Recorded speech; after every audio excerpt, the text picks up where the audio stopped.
हाँ तो दोस्तों, इस वीडियो के अंदर हम बालाजी पोस्टपेड के आईपीओ के बारे में बात करेंगे और जानेंगे कि इस आईपीओ के अंदर आपको अप्लाई करना चाहिए या नहीं। चलिए शुरू करते हैं। तो देखिए, सबसे पहले हम ये जानेंगे कि ये कंपनी क्या काम करती है। कि जो कंपनी है 96 में ये कंपनी स्टार्ट हुई, यानी कि ऑलमोस्ट अगर हम बात करेंगे 29 ईयर्स ये कंपनी को स्टार्ट हुए हो चुके हैं। तो देखिए, जो कंपनी पोस्टपेड के रिगार्डिंग जो भी फर्टिलाइजर्स होते हैं वो ये कंपनी में यहाँ पे बनाती हुई नजर आती है। इसमें अगर हम बात करेंगे तो जिंक सल्फेट हो गया, एनपीके के जो मिक्स जो होते हैं जो प्लांट की ग्रोथ को बढ़ाने का काम करते हैं, तो वैसे करके ये कंपनी जो फर्टिलाइजर्स है वो ये कंपनी में यहाँ पे बनाती हुई नजर आती है।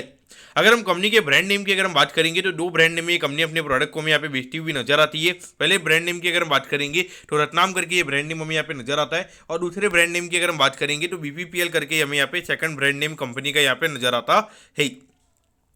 करेंटली अगर हम कंपनी के प्रेजेंस की अगर हम बात करेंगे तो मध्य प्रदेश, छत्तीसगढ़, महाराष्ट्र, आंध्र प्रदेश और तेलंगाना में करेंटली हमें यहाँ पे कंपनी का प्रेजेंस यहाँ पे नजर आता है। तो डेफिनेटली देखा जाए तो अभी हार्डली लगभग 4 से 5 स्टेट में ये कंपनी में काम करती हुई नजर आती है। तो ऑल ओवर इंडिया लेवल पे भी यहाँ पे एक बड़ा अपॉर्चुनिटी यहाँ पे कंपनी के पास में अवेलेबल है, और उसके बाद में फ्यूचर में यहाँ पे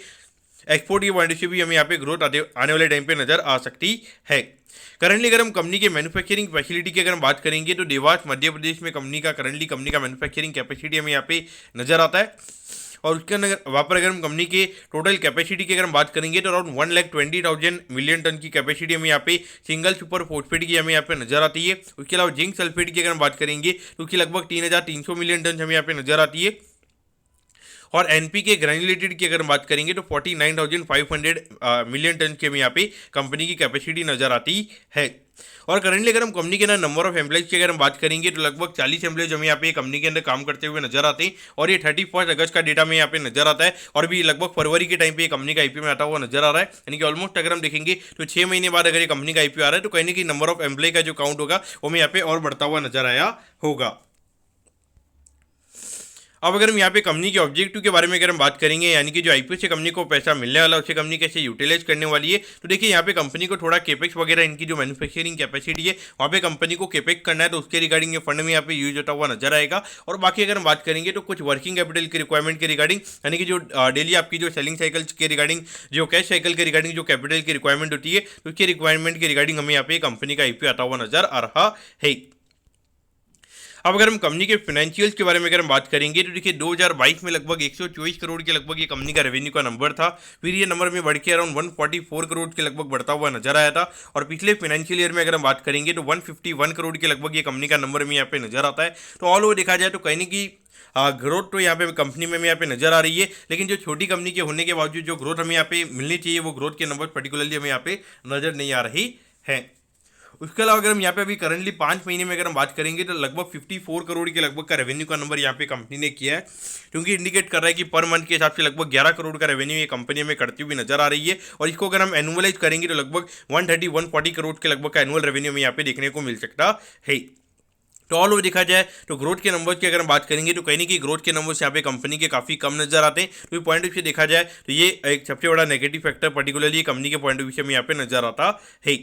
अगर हम प्रॉफिटेबिलिटी की बात करेंगे तो 2022 में 3 करोड़ 19 लाख के लगभग ये कंपनी का प्रॉफिट का नंबर था। फिर ये नंबर हमें बढ़ के लगभग 6 करोड़ 9 लाख के लगभग बढ़ता हुआ नजर आया था, लेकिन पिछले साल ये नंबर 6 करोड़ 4 लाख के लगभग हमें यहाँ पे कम होता हुआ नजर आया है। तो ऑल ओवर देखा जाए तो यहाँ पर अगर हम करंटली नेट प्रॉफिट मार्जिन की अगर हम बात करेंगे तो वो लगभग 4% के लगभग ही हमें यहाँ पे कंपनी का नेट प्रॉफिट मार्जिन का नंबर में यहाँ पे नजर आता है, क्योंकि दिखाता है कि यहाँ पे करंटली कंपनी के पास में इतनी ज्यादा प्राइसिंग पावर यहाँ पे करंटली नहीं है, और भले यहाँ पे कितना भी ज्यादा कंपनी का रेवेन्यू का नंबर बढ़ेगा उतनी ज्यादा कंपनी की प्रॉफिटेबिलिटी जो हमें यहाँ पे बढ़ती हुई नजर नहीं आएगी।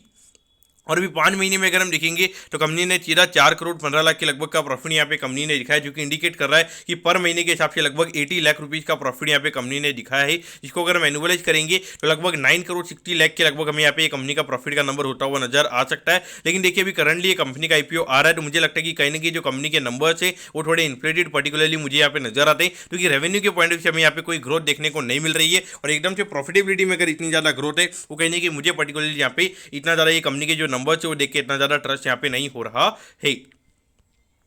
अब अगर हम आईपीओ की डिटेल्स के बारे में अगर हम बात करेंगे तो देखिए 28 फरवरी को ये आईपीओ में स्टार्ट होता हुआ नजर आएगा और 4 मार्च को ये आईपीओ में क्लोज होता हुआ नजर आएगा।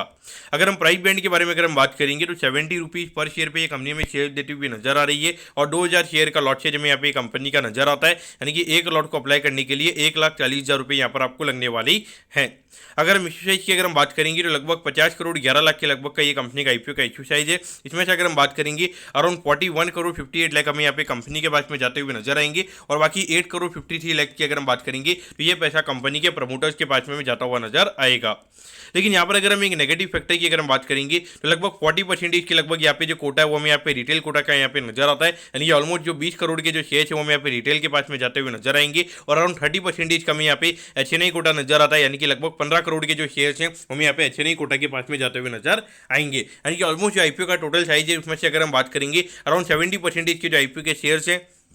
वो यहाँ पे हमें पब्लिक के पास में जाते हुए नजर आएंगे। लगभग 30% की जो शेयर है वो क्यूआईबी और एंकर के पास में यहाँ पे जाते हुए नजर आएंगे। तो वो मुझे पर्टिकुलरली नेगेटिव फैक्टर नजर आता है क्योंकि अभी मार्केट में सिनेरियो काफ़ी ज़्यादा नेगेटिव है और ऐसे सिनेरियो पे खास करके आप ज़्यादा शेयर पब्लिक को देते हैं तो वहाँ पे कहीं ना कहीं जो डिस्काउंट की लिस्टिंग के जो चांसेस होते हैं वो यहाँ पे काफ़ी ज़्यादा बढ़ जाते हैं। अगर हम लिस्टिंग की अगर हम बात करेंगे तो एनएससी के एसएम प्लेटफॉर्म पर ये कंपनियाँ में लिस्ट होती हुई नजर आएगी।